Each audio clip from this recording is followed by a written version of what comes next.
उत्तराखंड का मुख्यमंत्री का चेहरा कौन होगा? ना पार्टी जो तय करेगी जी। पार्टी चाहेगी संसद में जाना है जी। तो संसद में जाएंगे। जी। पार्टी का जी झोला पकड़ के पार्टी का काम करना तो पार्टी का काम। 1 लाख भी चींटियां अगर हाथी के सिर पे सवार होकर कहेंगे हम हाथी को लुढ़का देंगे तो नहीं लुढ़का सकते। नहीं, पार्टी लड़ाएगी तो जरूर लड़ेंगे। कहीं मेरे ऊपर छोड़ेंगे तो मैं जरूर लड़ूंगा क्योंकि मैं विधायक। नमस्कार, मैं अमित कुमार शर्मा रुड़की हब में आपका बहुत बहुत स्वागत करता हूं और आज हमारे साथ उत्तराखंड के पूर्व मुख्यमंत्री श्रीमान त्रिवेंद्र सिंह रावत हैं। आइए उनसे मुलाकात करते हैं। हमारे रुड़की हब में आपका बहुत बहुत स्वागत है श्रीमान। धन्यवाद। सबसे पहला मेरा सवाल यह है कि उत्तराखंड का हरेला पर्व आज के समय में सबसे बड़ा पर्व मनाया जाता है और आपने संकल्प लिया है पेड़ लगाने का, तो सबसे पहला मेरा सवाल ये है आपसे। देखिए, वैसे तो हरेला परंपरागत रूप से जी उत्तराखंड में मनाया जाता रहा है जी, लेकिन इसका जो स्वरूप था जी वो बिल्कुल पारिवारिक स्वरूप था जी कि घरों में लोग हरियाली जमाते थे जी और बच्चे बड़ों से आशीर्वाद लेते थे, बड़े जी। बच्चों को आशीर्वाद देते थे, उनके लिए शुभकामनाएं करते थे। जी हमने एक प्रयास किया जी कि इसको हम घरों से बाहर निकालें, जी क्योंकि मान्यता ये है कि हरेला के दिन जो पौधा लगाया जाता है, जी और कहावत ये भी है कि अगर हम कोई टहनी तोड़ के भी अगर रोप दे कहीं पर जी जी तो उसमें भी जड़ें आ जाती जी, हैं, ऐसी जी। मान्यता है। जी तो हमने कहा इसका कभी ऐसा स्वरूप जरूर रहा होगा जी कि ये घरों से बाहर भी ये एक सामाजिक स्वरूप इसका जी रहा होगा। जी और हमने वही काम किया, उसे एक सामाजिक स्वरूप देने का काम किया जी कि घरों में तो हम करें ही, जी लेकिन हम इसको बाहर भी प्रकृति के लिए और तमाम सृष्टि के लिए जी हम व्यापक वृक्षारोपण करें। जी इस बार हमने इसमें एक विशेष जो रूप दिया इसको जी कि बट यानी बरगद जी और पीपल के वृक्ष जी जो बहुत दीर्घ जीवन तक साथ रहते हैं, जो छायाकार वृक्ष में। हाँ जी छाया भी देते हैं, जी पशु पक्षियों के आवास भी होते हैं, जी और जो गैस हमको ऑक्सीजन चाहिए जो जी वो पर्याप्त मात्रा में ऑक्सीजन भी देते हैं जी और जीवन भी इनका 300-400 साल होता है। जी जी जी तो हमको ऐसे वृक्षों का रोपण करना चाहिए। जी। तो हमने इस बार टारगेट रखा था कि जी। 1 लाख वृक्ष जी हम पीपल और बरगद के लगाएंगे। जी। कहाँ से प्रेरणा मिलेगी आपको वृक्ष लगाने चाहिए? क्योंकि देखिए, अभी आपने देखा कोरोना महामारी भी चली, उसमें भी ऑक्सीजन की कमी रही, तो वृक्षों की बड़ी कमी नजर आई दिल्ली जैसे शहरों के अंदर। जी, कोरोना भी एक बहुत बड़ी उसकी भूमिका इसमें है। जी लेकिन मैं एक अध्ययन कर रहा था जी कि एक संस्था है जी। इसकी जो यूएनओ की एक बॉडी है जी उसको जो अपने सिफारिशें सौंपती है, जी तो उन्होंने एक 4000 पेज की एक रिपोर्ट सौंपी जी कि आने वाले जो 30 साल हैं जी यानी कि पोस्ट कोविड जी किस तरह का उसका प्रभाव पड़ने वाला है, जी। दुष्प्रभाव पड़ने वाला है। जी तो उसमें उन्होंने कहा था कि तमाम पर्यावरणीय असंतुलन होगा, जी बहुत ज़्यादा वृष्टि होगी, वर्षा होगी जी। और बहुत ज़्यादा सूखा भी पड़ेगा, जी। एक तरह का असंतुलन पैदा होगा। जी तो मुझे लगा कि वैज्ञानिक अपना काम करेंगे, जी कृषि के क्षेत्र में जो काम कर रहे हैं वो अपना काम करेंगे, जी। इंडस्ट्री के क्षेत्र में जो अपना काम कर रहे हैं वो अपना जी। काम करेंगे, पर्यावरण के क्षेत्र में जो काम कर रहे हैं वो अपना काम करेंगे, जी लेकिन एक नागरिक होने के नाते, जी एक देश का नागरिक होने के नाते हमारी भी कोई जिम्मेदारी जी। बनती है। और इसलिए मैंने एक आह्वान किया जी। कि हम बट और पीपल के वृक्ष लगाएं। जी तो वही हमारी एक प्रेरणा रही। निश्चित रूप से इसमें कोविड काल में जो ऑक्सीजन का संकट रहा जी उसकी भी बड़ी पृष्ठभूमि जी। है, लेकिन मुख्य जो रिपोर्ट जी जो आई कि भाई जी। किस तरह के आने वाले बिल्कुल, पोस्ट जो खतरे हैं जी। और 30 और 50 2020 और 2050 के बीच में जी। उन्होंने तो ये भी कहा कि विकलांग बच्चे होंगे, बिल्कुल बिल्कुल बिल्कुल बच्चे असंतुलित उनका शरीर होगा, जी उनके शरीर में डेफिशिएंसी होगी, जी 8 करोड़ तक लोग भूखमरी के शिकार हो सकते जी हैं। बिल्कुल बिल्कुल। तो इसलिए हमको लगा कि भाई चलिए हम भी कुछ ना कुछ योगदान हम इसमें जी। करना चाहिए। चलिए चुनावी चर्चा करते हैं। 2022 के लिए उत्तराखंड बीजेपी कितनी तैयार है? देखिए, बीजेपी ने इस बार टारगेट दिया है जी 2022 जी 60 पार, जी कि 60 से अधिक सीटें हम लाएंगे। जी और उस हिसाब से आज हमारी लगातार पार्टी उसके लिए रणनीति बनाई है, उसके जी। लिए रोड मैप तैयार किया है जी। और उस पर काम चल रहा है। क्या त्रिवेंद्र सिंह रावत विधानसभा का चुनाव लड़ेंगे? नहीं, पार्टी लड़ाएगी तो जरूर लड़ेंगे, कहीं मेरे ऊपर छोड़ेंगे तो मैं जरूर लड़ूंगा क्योंकि मैं विधायक हूँ, ठीक है ना। तो एक स्वाभाविक सी बात होती है कि भाई विधायक है तो चुनाव लड़ने की इच्छा होगी, चुनाव, और जीते भी बड़े बम्पर वोटों से हैं। बाकी पार्टी को तय करना है कि पार्टी हमसे क्या काम लेना चाहती है। उत्तराखंड में और भारत के अंदर आप बीजेपी को कहाँ मानते हैं? देखिए, आज पूरे देश में भारतीय जनता पार्टी का परचम है। जो तमाम विपक्षी दल हैं वो सब इकट्ठा होकर हो रहे हैं, लेकिन 1 लाख भी चींटियां अगर हाथी के सिर पे सवार होकर कहेंगे हम हाथी को लुढ़का देंगे तो वो नहीं लुढ़का सकती। सही बात है। और दलों की जो स्थिति होगी कुछ ऐसी ही हो गई। भारतीय जनता पार्टी एक जहाँ सरकारी दृष्टि से जो देखें, सरकार की दृष्टि से देखें, बहुत मजबूत सरकार भारत में आज भारतीय जनता पार्टी के नेतृत्व में चल रही है। वहीं अगर हम संगठनात्मक रूप से भी देखें और जो नेतृत्व जिस चेहरे को देख के लोग मतदान करना चाहते हैं, अपना नेता चुनना चाहते हैं, आज वो चेहरे हैं कहाँ? और इसलिए भारतीय जनता पार्टी एक मजबूत दल के रूप में आज भी देश के सामने मौजूद है। अभी हाल ही में बंगाल का चुनाव हुआ, वहाँ एक मंच पर सारी पार्टियां आ गई, चाहे उसमें कांग्रेस हो चाहे अन्य पार्टियां हो, केवल बीजेपी को सत्ता से बाहर करने के लिए। तो क्या समझते हैं आप? देखिए, बीजेपी की सत्ता तो बंगाल में नहीं थी। बीजेपी के बंगाल में केवल 3 जो हमारे विधायक थे और सब इकट्ठा हो गए, उसके बावजूद भी हम 3 से 76 पहुंच गए। तो एक बड़ी ताकत बंगाल में आज भारतीय जनता पार्टी ने अर्जित की है और अगली बार जब होगा तो निश्चित रूप से भारतीय जनता पार्टी बंगाल में सरकार बनाएगी। और जब लोकसभा का जो चुनाव होगा 2024 का, उसमें साफ दिखेगा कि वहां पर बंगाल के लोगों ने भारतीय जनता पार्टी को देश की कमान सौंपने का निर्णय लिया है। क्या त्रिवेंद्र सिंह रावत दिल्ली की राह पर हैं, दिल्ली जाने की राह पर हैं? अब दिल्ली तो आते जाते रहते हैं, दिल्ली तो नजदीक है ना, अब 2 घंटे की जर्नी। मैं दिल्ली की संसद की बात कर रहा हूँ कि आप संसद में जाने की सोच रहे हैं? कहा ना, पार्टी जो तय करेगी, पार्टी चाहेगी संसद में जाना है तो संसद में जाएंगे। पार्टी का झोला पकड़ के पार्टी का काम करना तो पार्टी का काम करेंगे। त्रिवेंद्र सिंह रावत के कार्यकाल में कौन सी उपलब्धियां रही? देखिए, मैं अगर कुछ उपलब्धियां गिनाना चाहूँ तो सबसे पहले मैं गिनाना चाहूँगा अटल आयुष्मान उत्तराखंड योजना।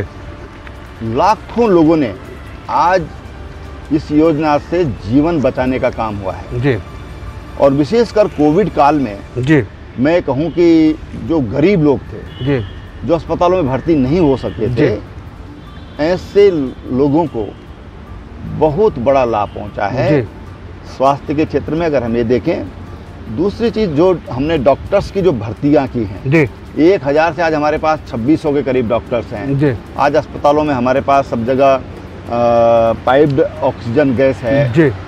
हमारे पास काफ़ी सर्जन भी हैं, गायनेकोलॉजिस्ट भी हैं, तमाम पीडियाट्रिक सर्जन और डॉक्टर्स आज हमारे पास हैं। तो स्वास्थ्य के क्षेत्र में देखें तो एक बेहतर काम हुआ है। हमने हर घर को ग्रामीण क्षेत्र में 1 रुपए में पानी का कनेक्शन देने का काम किया है, जो देश में अकेला राज्य उत्तराखंड है।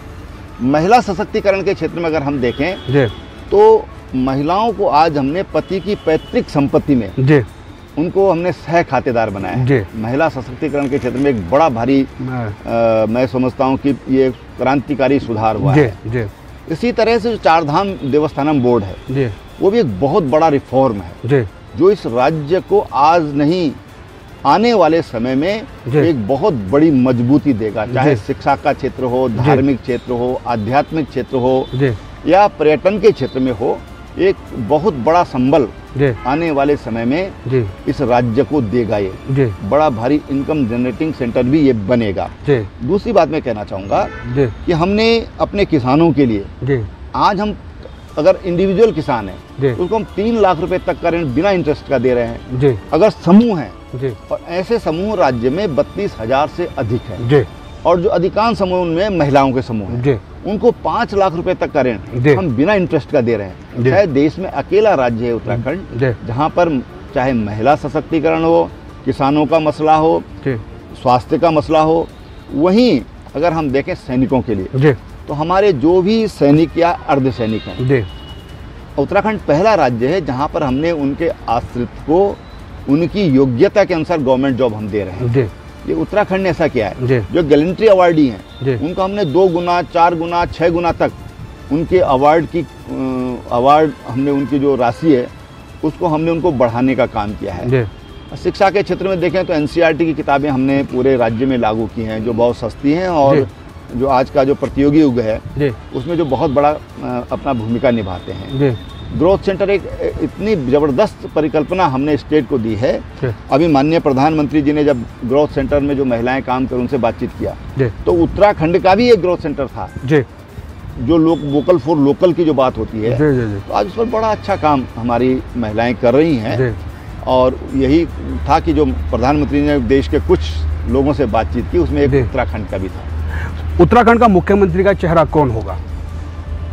मुख्यमंत्री तो सामने है, सब जानते हैं कि पुष्कर सिंह धामी हमारे मुख्यमंत्री हैं, युवा हैं, हाईली एजुकेटेड हैं, अब अनुभव ले रहे हैं वो, तो अच्छा एक चेहरा हमारे सामने है। उत्तराखंड भारतीय जनता पार्टी कहती थी कि कांग्रेस के अंदर गुटबाजी है और कहीं ना कहीं नजर आ रहा है कि बीजेपी के अंदर भी कहीं ना कहीं गुटबाजी है जिसका खामियाजा चुनाव में भुगतना पड़ सकता है। देखिए थोड़ा बहुत गुटबाजी हर जगह है जी, इसको स्वीकार करने में अगर कोई स्वीकार नहीं करता तो वो बात को भटकाने का काम कर रहा है, इसलिए इसको स्वीकार करना चाहिए, कोई दिक्कत नहीं है। लेकिन भारतीय जनता पार्टी में आज भी ये कह सकता हूँ कि अगर सबसे मजबूत संगठन किसी का है तो भारतीय जनता पार्टी का है।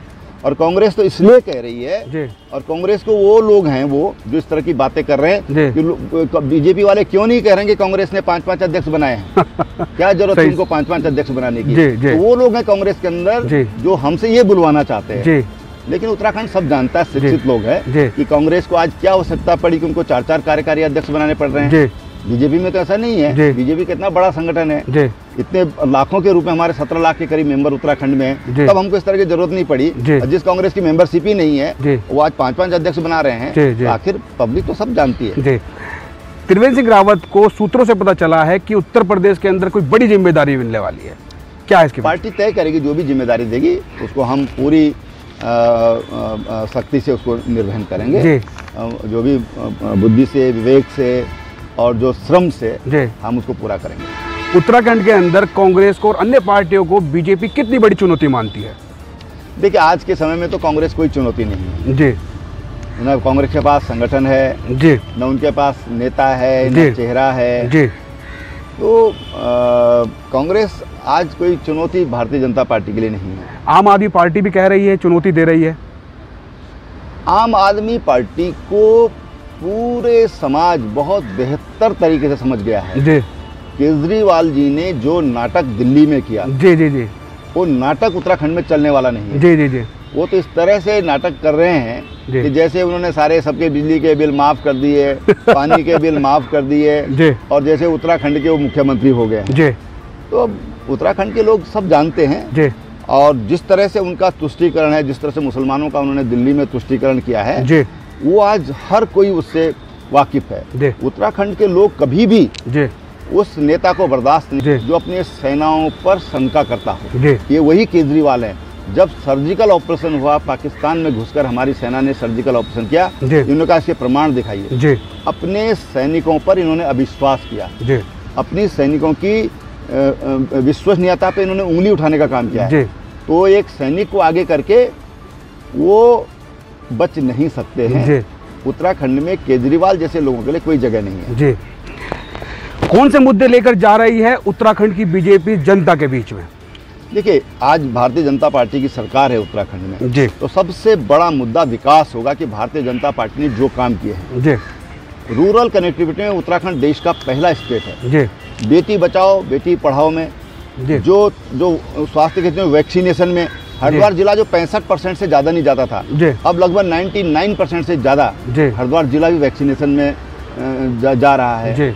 तो तमाम जो उपलब्धियां हैं जो हमने रोजगार के क्षेत्र में काम किया है, इंफ्रास्ट्रक्चर के डेवलपमेंट में क्षेत्र में जो काम किया है, शिक्षा के क्षेत्र में काम किया है, इन तमाम बाधाओं के बावजूद जो कोविड का एक कालखंड चल रहा है, तमाम तरह की अर्थव्यवस्था हमारी खराब हुई, इसके बावजूद जो चाहे गरीब हों, चाहे किसान हों, चाहे जवान हों, जो काम जो हमने किया है उसको लेकर के हम जनता के बीच में जाएंगे। सोशल मीडिया न्यूज़ में देखा जा रहा है कि त्रिवेंद्र सिंह रावत आज भ्रमण पे निकले हुए हैं, उत्तराखंड, दिल्ली, हर जगह भ्रमण कर रहे हैं। क्या इसके पीछे कुछ है? नहीं, देखिए मैं पार्टी का कार्यकर्ता हूँ जी, और मैं 60 वर्ष की मेरी आयु हो गई जी, और मैंने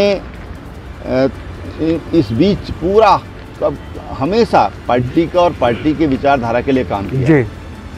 आज मेरे को थोड़ा फुर्सत है जी, तो मैं अपनी जो कुछ मेरी घूमने की इच्छा थी, जहाँ मैं व्यस्तता कारण नहीं जा पाता जी, जी, उस दिशा में काम कर रहा हूँ। जो मेरे शौक है, निजी शौक, जैसे वृक्षारोपण मेरा शौक है जी। मैं 1993 से प्रतिवर्ष वृक्षारोपण कर रहा हूँ जी। आज कितना साल हो गया, लगभग 28 साल हो गए मैं लगातार वृक्षारोपण कर रहा हूँ जी। मेरा शौक है ब्लड डोनेशन, मेरा एक है कि समाज में रक्तदान की मुहिम होनी चाहिए जी। वो काम मैं कर रहा हूँ और कुछ मेरे निजी इच्छाएं हैं जिनको मैं पूरा करने का काम इसमें कर रहा हूँ जी। क्या कमियां रह गई थी, कौन सी चीज़ें रह गई थी जब आप मुख्यमंत्री थे जो नहीं कर पाए? नहीं, देखिए आप करना चाहते थे। देखिए कुछ काम ऐसे थे, एक तो मेरी एक तमन्ना थी कि हम स्वास्थ्य सेवाओं को वहाँ तक ले जाएं कि जेब में पैसा एक न हो जी। वाले फ्री करना चाह रहा था जी। वो प्रक्रिया में है जी।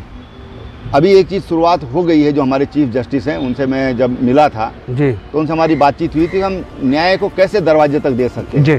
तो आज IT का युग है जी, तो हम उसके थ्रू लोगों को नैनीताल ना भागना पड़े, हाई कोर्ट ना भागना पड़े, हम डिस्ट्रिक्ट लेवल पर और ब्लॉक लेवल पर हम कुछ इस ढंग की व्यवस्था करें कि उनकी सुनवाई वहीं से हो जाए और लोगों को न्याय उनके दरवाजे पर मिल सके। ये कुछ काम थे जो अब शुरू हुए हैं। बाकी जो काम जो चल रहे हैं, जो महिला सशक्तिकरण के लिए जो मैंने 8 मार्च को घोषणा की थी कि प्रत्येक महिला समूह को हम 15,000 रुपये देंगे, युवा मंगल दलों को 15,000 देंगे, आशाएं हैं, आंगनबाड़ी हैं, भोजन माताएं हैं, इनको इंडिविजुअल को 10-10 हज़ार रुपये देंगे कि ताकि वो कुछ अपना इस बीच में जो प्रभावित हुए हैं, काम प्रभावित हुए, थोड़ा सा उनको एक सपोर्ट मिल सके जी। तो काम तो बाकी चल रहे हैं। अब काम तो नए नए होते रहते हैं, चलते रहते हैं, लेकिन जो खास बड़े काम है कि वो यही थे जी। उत्तराखंड की सरकार से आप कितने संतुष्ट हैं वर्तमान में? नहीं, धामी जी बहुत कम समय भी उनको हुआ है, 1 महीना और आज 12-15 दिन हो रहे हैं, लगभग 1.5 महीना हुआ है, तो उन्होंने ठीक दिशा पकड़ी है, वो अच्छा काम कर रहे हैं जी। उत्तराखंड की सरकार जब आपका कार्यकाल था उतने विवाद नहीं रहे, लेकिन कुछ समय से ज़्यादा विवादों में है, क्या कारण है इसके पीछे? देखिए अब इलेक्शन पीरियड है, इलेक्शन नज़दीक आ रहा है, तो सब चीज़ें होती रहेंगी विवाद भी होंगे, धरने भी होंगे, प्रदर्शन भी होंगे, ये सब अब चलेगा जी। सीजन है, हर चीज़ का एक सीजन होता है, तो एक सीजन आता है, ये सीजन पे जो सीजनल चीज़ें हैं चलेंगी, कुछ दिन बाद फिर बंद हो जाएंगी। उत्तराखंड की जनता के लिए कोई संदेश?